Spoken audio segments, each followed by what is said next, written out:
إن هذا العلم دين فانظروا عمن تأخذون.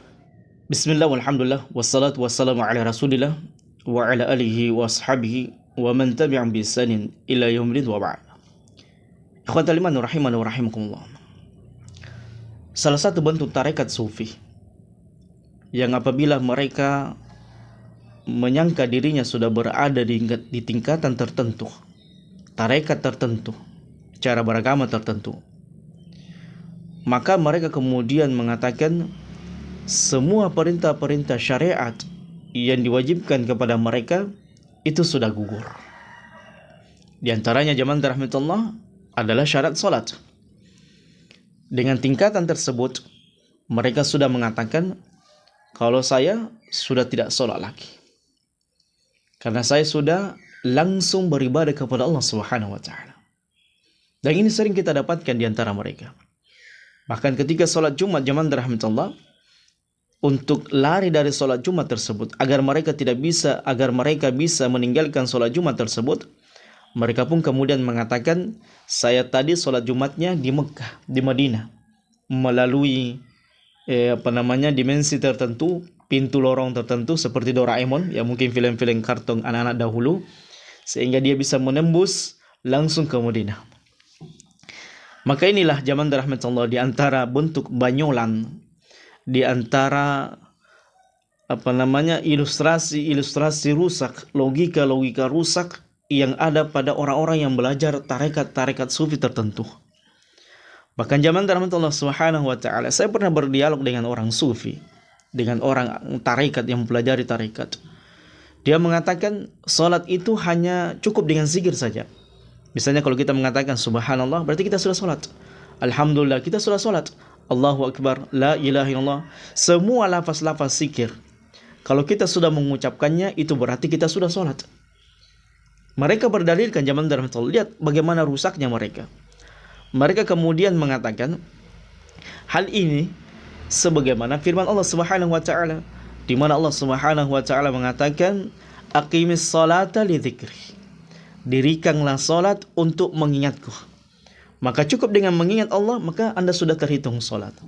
Maka cukup Anda mengucapkan lafaz-lafaz zikir yang diajarkan oleh Nabi SAW, maka Anda sudah dianggap melaksanakan salat.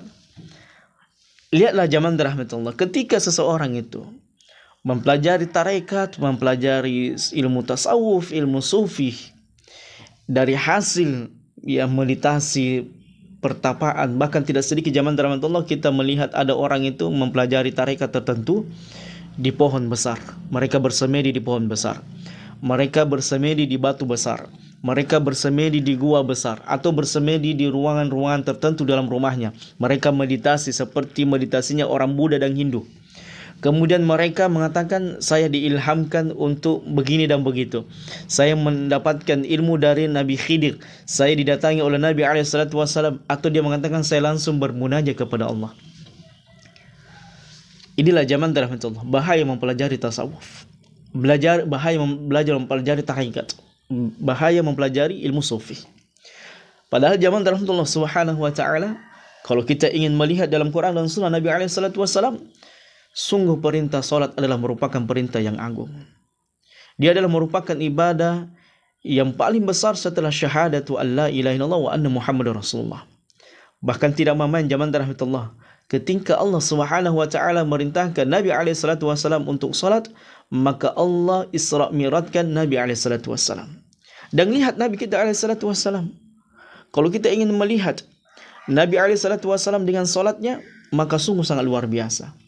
Sampai-sampai zaman rahmatullah, Nabi kita alaihi salatu wasallam kuatnya salat beliau hingga kedua kaki beliau itu bengkak karena panjangnya qiyamul lail beliau. Sampai-sampai satu ketika Aisyah radhiyallahu taala anha mendapatkan Nabi alaihi salatu wasallam salat malam dengan qiyamul lail dengan berdiri yang sangat panjang. Nabi alaihi salatu wasallam membaca ayat-ayat yang sangat panjang sampai kedua kaki beliau bengkak. Maka Aisyah radhiyallahu taala anha mengatakan, "Atakaffalu bihada ya Rasulullah?" Masihkah engkau membebani dirimu wahai Rasulullah dengan ibadah semacam ini, dengan panjangnya qiyamul lail? Laqad ghafarallahu ma taqaddama min dzambik wa ma ta'akhkhar. Padahal Allah Subhanahu wa taala telah memaafkan, mengampuni dosa-dosamu yang lalu maupun sekarang. Maka apa kata Nabi SAW? Afala akunu abadan syakura. Wahai Aisyah, tidak bisakah saya menjadi hamba yang paling bersyukur kepada Allah Subhanahu wa taala dengan ibadah yang seperti ini? Artinya, dengan ibadah seperti ini belum bisa untuk bersyukur kepada Allah Subhanahu wa taala. Bahkan Nabi SAW ketika di akhir-akhir hidup beliau, sebelum nyawa beliau dicabut, maka wasiat yang sering beliau ulangi adalah as-salah, as-salah wa ma malakat aymanukum. Salatlah kalian, dan jagalah orang-orang yang berada di tangan kalian, kekuasaan kalian. Bahkan ketika beliau sallallahu alaihi wasallam itu pingsan karena beratnya beliau menghadapi sakaratul maut, ketika beliau siuman lagi, maka beliau menanya, asallun nas, apakah manusia itu telah salat? Asallan nas, apakah manusia itu telah salat? Dan itu terus yang diucapkan oleh Nabi SAW kepada keluarganya dan para sahabatnya. Kemudian datang manusia yang tidak jelas, manusia yang tidak memiliki keilmuan, tidak memahami Quran dan Sunnah, tidak paham bahasa Arab, tidak paham baca kitab, kemudian mengatakan tidak usah lagi salat, karena hanya dengan berzikir kepada Allah kita sudah dikatakan salat. Tidak usah salat karena tingkatan kita sudah seperti ini, sudah seperti itu. Na'udzubillahi min dzalik. Padahal zaman rahmatullah, tidak ada manusia yang paling beriman dan bertakwa kepada Allah Subhanahu wa taala kecuali Nabi alaihi salatu wasallam.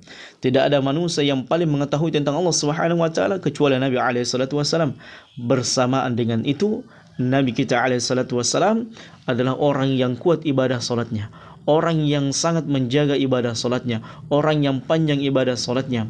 Apakah kita akan mempercayai orang yang tidak jelas, orang yang tidak memiliki keilmuan, kapasitas yang memadai dibandingkan dengan Nabi SAW, yang beliau adalah orang yang paling bertakwa, orang yang paling kuat salatnya, orang yang paling mengenal Allah Subhanahu wa taala.